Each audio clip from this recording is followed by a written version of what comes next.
प्रिय श्रोताओं, आप सभी को धनतेरस के त्योहार की हार्दिक शुभकामनाएं। धनतेरस का दिन धन, आरोग्य और समृद्धि का प्रतीक माना जाता है। यह दिन कार्तिक मास की कृष्ण त्रयोदशी को मनाया जाता है और इसी दिन भगवान धन्वंतरी, जो कि भगवान विष्णु के अवतार है, समुद्र मंथन से अमृत कलश लेकर प्रकट हुए थे। इसीलिए इसे धनतेरस कहा जाता है। इस दिन लोग भगवान धन्वंतरी और माता लक्ष्मी की पूजा करते हैं ताकि माता लक्ष्मी, जो कि धन की देवी हैं, की कृपा होने से व्यक्ति के जीवन में दरिद्रता, अभाव और कष्ट दूर होते हैं। उनकी कृपा से घर परिवार में आपसी प्रेम, एकता और सद्भावना बनी रहती है। तो प्रिय साथियों, कथा को अंत तक सुनिएगा, अधूरा बिल्कुल भी मत छोड़िएगा, क्योंकि अधूरा छोड़ने से पाप लगता है। और कमेंट बॉक्स में माता लक्ष्मी की जय जरूर लिखिएगा। तो अब शुरू करते हैं धनतेरस की यह दिव्य कथा। माना जाता है कि एक समय भगवान विष्णु मृत्यु लोक में विचरण करने के लिए आ रहे थे।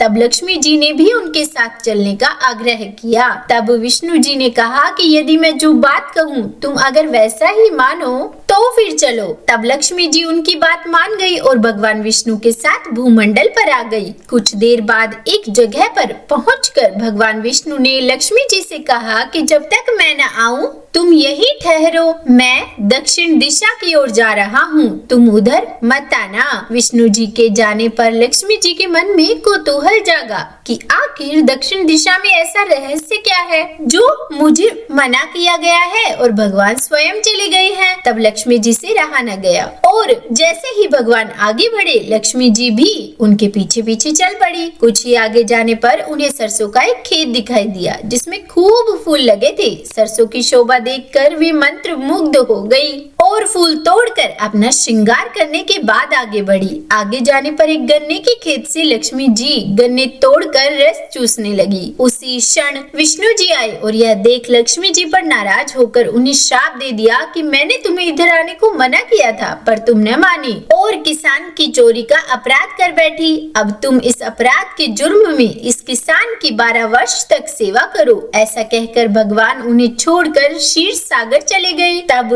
लक्ष्मी जी उस गरीब किसान के घर रहने लगी।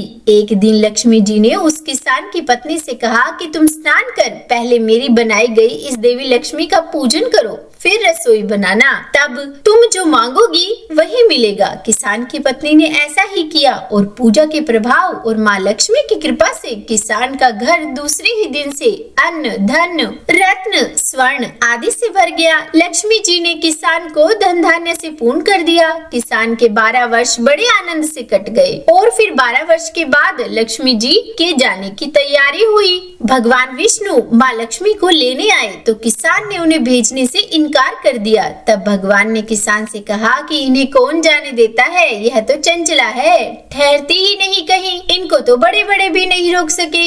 इनको मेरा श्राप था, इसीलिए 12 वर्ष से तुम्हारी सेवा कर रही थी। तुम्हारी 12 वर्ष सेवा का समय पूरा हो चुका है। तब किसान हठ पूर्वक बोला कि नहीं, अब मैं लक्ष्मी जी को नहीं जाने दूंगा। तब माँ लक्ष्मी जी ने कहा कि हे किसान, तुम मुझे रोकना चाहते हो तो जो मैं कहूँ वैसा करो। कल कार्तिक मास के कृष्ण पक्ष की तेरस है। तुम कल घर को लीप पोत कर स्वच्छ करना, रात्रि में घी का दीपक जला कर रखना और सायंकाल मेरा पूजन करना और एक तांबे के कलश में रुपए भरकर मेरे लिए रखना। मैं उस कलश में निवास करूंगी, किंतु पूजा के समय मैं तुम्हें दिखाई नहीं दूंगी। इस एक दिन की पूजा से वर्ष भर मैं तुम्हारे घर से नहीं जाऊंगी। और यह कहकर वह दीपकों के प्रकाश के साथ दशों दिशाओं में फैल गई। अगले दिन किसान ने माँ लक्ष्मी जी के कथना अनुसार पूजन किया और उसका घर धन धान्य से पूर्ण हो गया। और इसी वजह से हर वर्ष धनतेरस के दिन माँ लक्ष्मी जी की पूजा होने लगी। तो बोलिए लक्ष्मी माता की जय। हे माँ लक्ष्मी,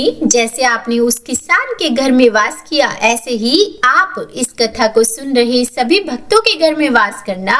और अब सुनिए धनतेरस की दूसरी पौराणिक कथा, जिसके अनुसार एक बार प्राणों के देवता यमराज ने यमदूतों से प्रश्न किया कि क्या कभी मनुष्यों के प्राण लेने में तुमको कभी किसी पर दया आती है तब यमदूतों ने यमराज जी को कहा कि नहीं महाराज, हम तो केवल आपके दिए हुए निर्देशों का ही पालन करते हैं। फिर यमराज ने कहा कि बेझिझक होकर बताओ कि क्या कभी मनुष्यों के प्राण लेने में तुम सबको दया आई? तब एक यमदूत ने कहा कि एक बार ऐसी घटना हुई है जिसको देखकर मेरा हृदय पसीज गया।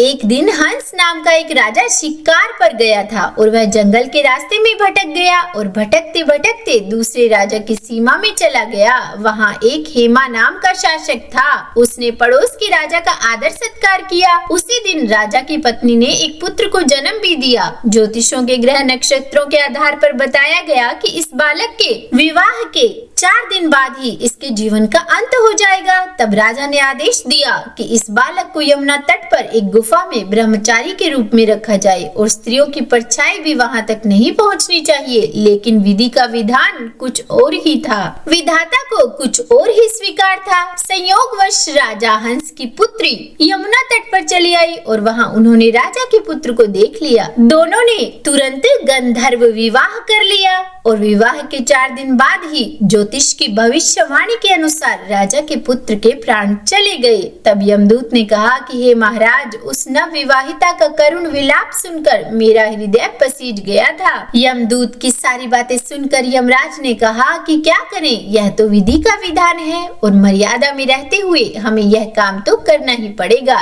तब यमदूतों ने यमराज जी से पूछा कि हे स्वामी, क्या कोई ऐसा उपाय है जिससे अकाल जीवन के अंत से बचा जा सके? तब यमराज ने यमदूतों से कहा कि धनतेरस के दिन विधि विधान के साथ पूजा अर्चना और दीप दान करने से अकाल प्राणों का अंत कभी नहीं होता। और इसी घटना की वजह से धनतेरस के दिन भगवान धन्वंतरी और माता लक्ष्मी की पूजा की जाती है और साथ ही दीप दान भी किया जाता है। भगवान यमराज के नाम का यम दीपक भी जलाया जाता है जिससे मनुष्य की आयु लंबी होती है।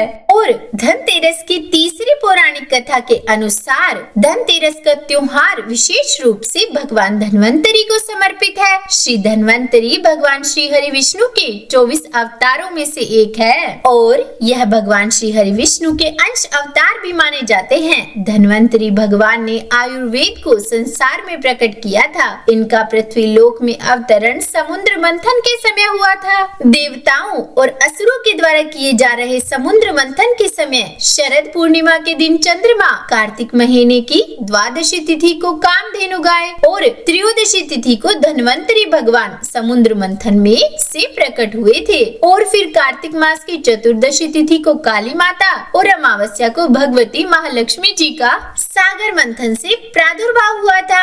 इसीलिए दीपावली के 2 दिन पूर्व धनतेरस को भगवान धन्वंतरी का अवतरण दिवस यानी कि जन्म दिवस के रूप में मनाया जाता है। इन्होंने ही आयुर्वेद का भी प्रादुर्भाव किया। भगवान धन्वंतरी की भी भगवान श्री हरि विष्णु की तरह 4 भुजाएं हैं। भगवान धन्वंतरी अपनी ऊपर की 2 भुजाओं में शंख और चक्र धारण किए हुए हैं, जबकि अन्य 2 भुजाओं में जलूका और औषधि तथा दूसरे में अमृत कलश लिए हुए हैं। इनकी प्रिय धातु पीतल मानी जाती है। इसीलिए धनतेरस के दिन पीतल आदि के बर्तन खरीदने की भी परंपरा है। इन्हें निरोगी, स्वस्थ, सुंदर शरीर प्रदान करने वाले देवता भी कहा जाता है। इन्होंने ही अमृतमयी औषधियों की पृथ्वी पर खोज की थी। तो प्रेम से बोलिए भगवान धन्वंतरी की जय। तो उम्मीद करती हूँ आज की यह कथा आपको अच्छी लगी होगी। अगर पसंद आई हो वीडियो तो लाइक एंड शेयर कीजिएगा और चैनल पर नए हैं सब्सक्राइब नहीं किया है तो सब्सक्राइब भी कर ही दीजिएगा।